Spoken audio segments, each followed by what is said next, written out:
balanced fund. It's a growth fund. Okay, yes, that's lingo for certain kind of broad investment strategy, but really, what the heck does it invest in? So I went through each of these, the actual fund prospectuses, which took me an exorbitant amount of time because each of these things were, 50 pages long. They still wouldn't tell you what they were doing. As he dug deeper, he discovered one fund invested in mortgage-backed securities, the kind of security that caused the collapse of the housing market. But that's not what worried him. I was digging into all the different aspects of it, and I kept coming back to fees. So here's the first mention of fees, this X ratio right here. Why would you think that X ratio means fees? Hilton Smith found over a dozen different kinds of fees, including asset management fees, trading fees, marketing fees, record-keeping fees, and administrative fees. Fees when you withdraw money, fees when you take loans, fees when you actually get money. And you got to think about this. Fees in your 401k. And you wouldn't have even known. Most people have no clue that there are fees, money management fees, coming out of your 401k, which is effectively taking bread away from your retirement and paying somebody. Those fees are going somewhere, right? And they're going to keep going into them. But just think about that. Somebody said that they got to get a little fee off of this. This money you putting in here, I'm going to need a little bit of that.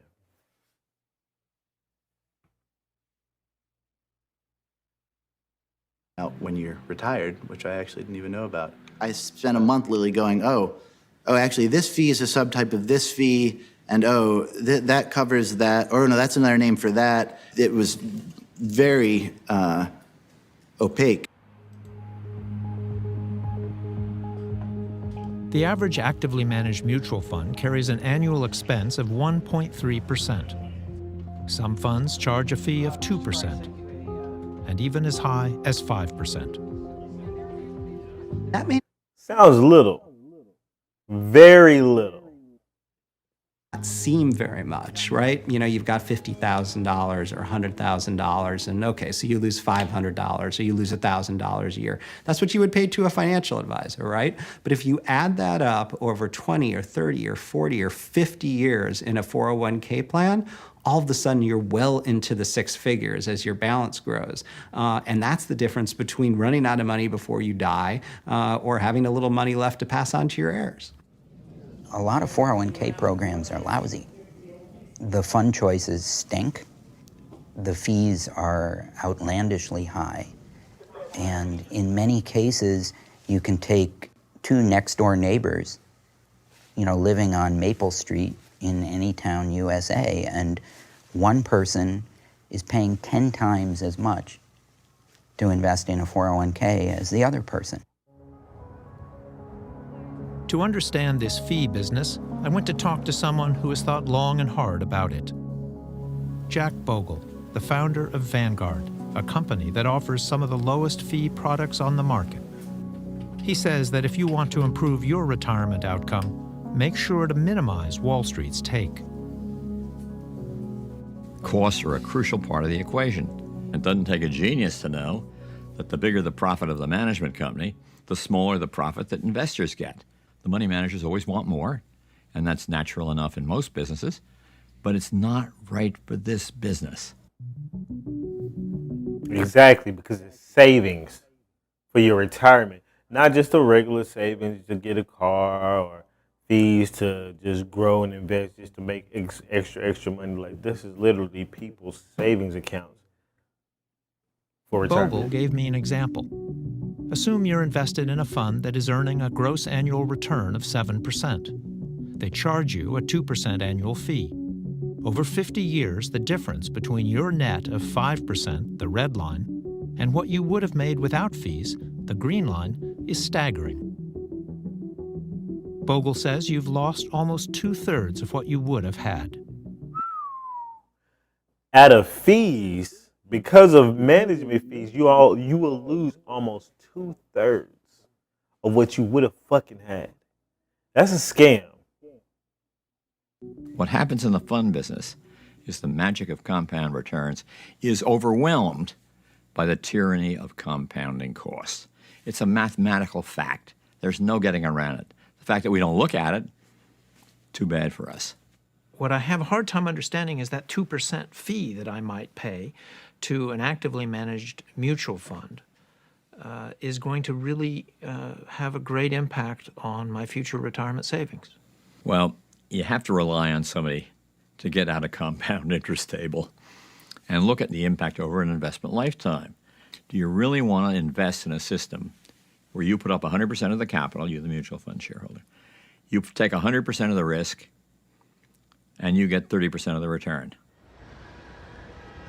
I wanted to know how others would react to Bogle's claims. JP Morgan Chase offers more than 100 mutual funds that charge anywhere from less than half of 1% to more than 2.5% annually. I want to get your reaction to an example that Jack Bogle gave us, and that is that if you invest over a 50-year investing lifetime in a mutual fund, making 7% a year on average, but you're paying 2% in fee for that, that 2% will erode something like 2/3 of your gains. That's crazy.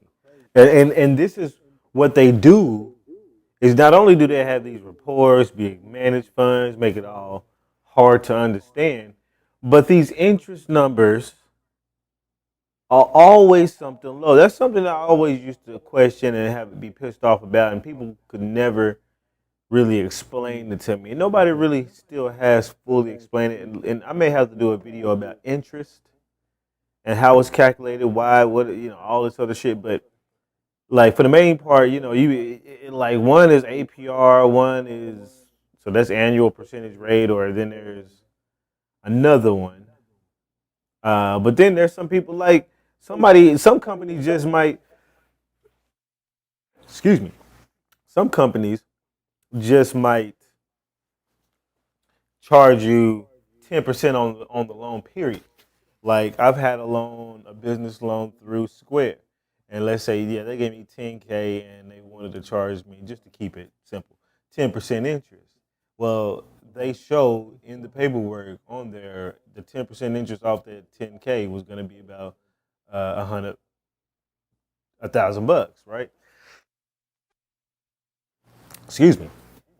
So I know that I'm paying them $1,000 of a fee to get this 10K. Whereas with some of these 1% APR, this, that, 7% this, compounds, whatever, because it's like what they're saying is you get a 7% compound interest, but this 2% fee also somehow has a reverse compounding effect, a negative compounding effect, I should say.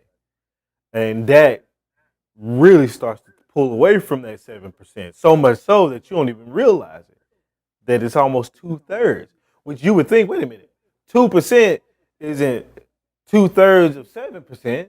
So how the fuck is it 2/3 of my 7%? You thinking, well, y'all taking 2%, I'm still getting 5%, so it is what it is. But no, somehow it works itself out differently. We're gonna see.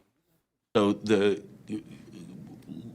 lower fees relative to any given investment will always result in higher accumulation. But is his example correct? I mean, it's shocking that you would be giving up 2/3 of your... So I don't know the math behind the example. But does it sound correct? Citing. It sounds high. It is high, like me. It had sounded high to me as well. So I took Bogle's advice, found a compounding calculator online, and used a simple example in order to isolate the effect of fees. Take an account with a $100,000 balance and reduce it by 2% a year. At the end of 50 years, that 2% annual charge would subtract $63,000 from your account, a loss of 63%, leaving you with just a little over $36,000. And fees. Fucking Most fees. investors are unaware of all the types of fees they're paying. Okay, so as soon as everybody's actually seated, we'll go over what's going on. Crystal Mendez started saving for retirement in her early 20s, but she rarely looked at her account and just assumed it was doing well. One day, my fiance was looking at his retirement, and he was essentially bragging about how great he was doing. So I pulled out my annual report, and we kind of compared notes, and I realized that he was doing far better than I was. He basically said, honey, I think you're getting ripped off. We should look into this. It's crazy, man. And you got to think, that fee is coming out for multiple years.